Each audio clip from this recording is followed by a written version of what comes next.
ওই যে আগের যুগে বাগানওয়ালা তারা কসম করে বলেছে সকাল সকাল আমরা বাগানের ফলগুলি কেটে নেব, ওয়ালা ইয়াস্তাসনুন, কিন্তু ইনশাআল্লাহ বলে নাই, আল্লাহর কথা বলে নাই।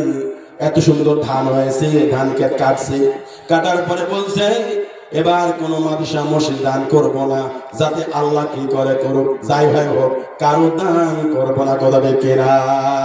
এবার যত মাহফিল হোক না কেন আমার দোকানের সামনে কেউ আসলে 5 টাকা চান্দা দিব না, এমন দোকানদার আছে কি নাই?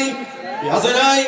দান করবো না ভাইরে। তোর দান না হলো মাহফিল আটকি নাই, তোর দান না হলো মসজিদ আটকি নাই, তোর দান না হলো মদিনাতুল উলুম মাদ্রাসা আটকিয়া নাই, বেতন আটকিয়া নাই, কথা দেখি না। তুই দান না করলে মাদ্রাসা চলে, তুই দান না করলে মসজিদ চলে, তুই দান না করলে মাহফিল চলে, মাহফিল সুন্দর হবে, উরুম ধুরুম চলে, কথা দেখি না। তুমি নিজের কপাল নষ্ট করেছো, নিজের তোমার সম্পদ অপবিত্র করেছো। এরপরে আল্লাহ বলেন ফাতাফা আলাইহা তাইফুম মির রাব্বিকা ওয়া হুম নাইমুন। যখন তারা ঘুমাইছিল, ঘুমের অবস্থাতে রাতারাতি সেই বাগানের উপর আল্লাহর একটা গজব এসে নাযিল হয়েছে, বলেন নাউযুবিল্লাহ। ঘুমাইছিল, কি ছিল? এই তোমার ঘুমাইছিল, কি ছিল? ঘুমাইছিল। ঘুমের অবস্থায় সেই বাগানের উপর একটা আযাব এসে নাযিল হয়েছে। আমরা ঘুমাইছিলাম, আল্লাহ তার উপর থেকে বৃষ্টি নামাই দিয়া ধান ক্ষেত সমূলে নষ্ট করে দিয়েছে। কে করছে? করছে কেনা? আল্লাহ করছে।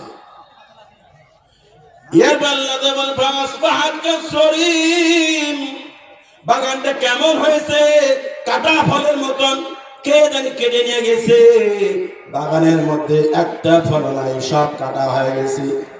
এবার তারা ফাতানাদাউ মুসবিহিন, সকাল বেলায় একে অপরকে ডেকে বলতে আছেন আরগদু আলা হারসিকুম ইন কুনতুম সারিমিন। তোমরা যদি বাগানের ফল কাটতে চাও, ধান ক্ষেত কাটতে চাও, গম ক্ষেত কাটতে চাও, আলু তুলতে চাও, ভোরবেলা চলো তাড়াতাড়ি, আর বিলম্ব করা যায় না, আর দেরি করা যায় না। আজকে রাতারাতি সব সময় আমরা বাড়িতে নিয়ে আসবো, সব কাজ কি করবো? রাতারাতি করবো। فانطلقوا وهم يتخافتون,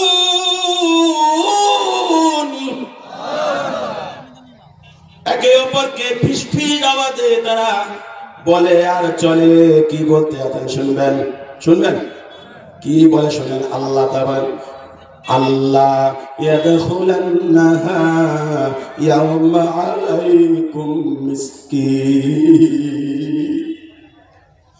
বাসু ভাই, এবার চার ভাই বলতে আছেন ওটা আল্লাহওয়ালা, চুপচাপ, বেশি কথা বললে ভাগ পাবো না, বেশি কথা বললে ভাগ পাবো না। চার ভাই বলতে আছেন আল্লাহ ইয়াদখুলান্নাহা ইয়াওমা আলাইকুম মিসকিন, সাবধান, আজকে আমাদের বাগানে কোনো মিসকিন অথবা অসহায় কাঙ্গাল গরিব আমাদের বাগানে আমরা ঢুকতে দিব না। কত বড় কথা, কত বড় দাপট।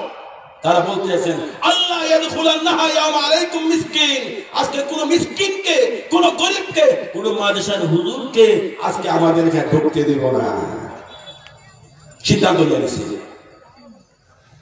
এরপরে ওয়াগাদাউ আলা হারদিন কাদিরিন, এই কথা বলে তামবিক পারে লাফাইয়া লাফাইয়া তারা বাগানের দিকে চলতে আসে, রাতারাতি চলতে আছে। কিয়ামত পর্যন্ত সন্ধ্যা বেলায় বাগানে ঢুকতে দিব না আজকে আমরা।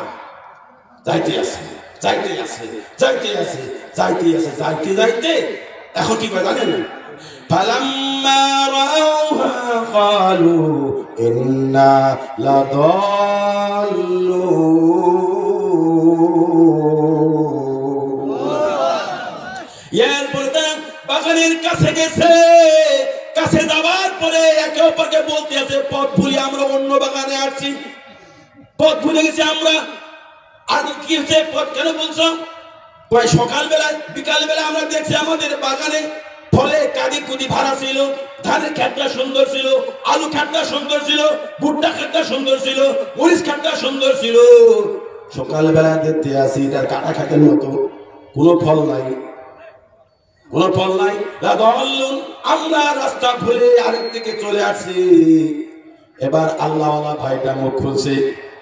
আল্লাহওয়ালা ভাইটা বলতে আছেন, বাল্লাহনু মাহরুমুন, বরং তোমরা এই কথা বলো আল্লাহ তাআলা আমাদের মাহরুম করে দিয়েছে। আরে বাবা তো 1% দিত, 3 ভাগের 1 ভাগ তো নিয়ে যাইতো। আমরা তো এমন চালাক হয়ে গেলাম, 1 চিলকা পরিমাণ পর্যন্ত নিতে পারতেছি না। বেশি চালাকের গলায় কথা বলেন, কই গেছেন? বেশি চালাকের বেশি কই দালে, বেশি চালাকের হুজুর কাছে চান্দার জন্য দেন নাই, 2 লাখ লোককে দিয়েছেন। আপনি কইছেন আমি বড় চালাক, হুজুর আমারে পায় নাই। আল্লাহ তাআলা বলেন, বান্দারে হুজুর না পাইলে তোরে তো আমি পাইছি।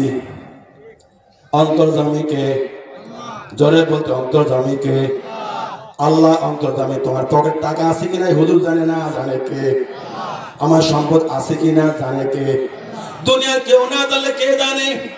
আল্লাহু লাতীফুল খবীর। আল্লাহ তাআলা বলেন, বান্দারে তোর ভিতরে যা কিছু খবর আছে সব আমি আল্লাহ তাআলা জানি।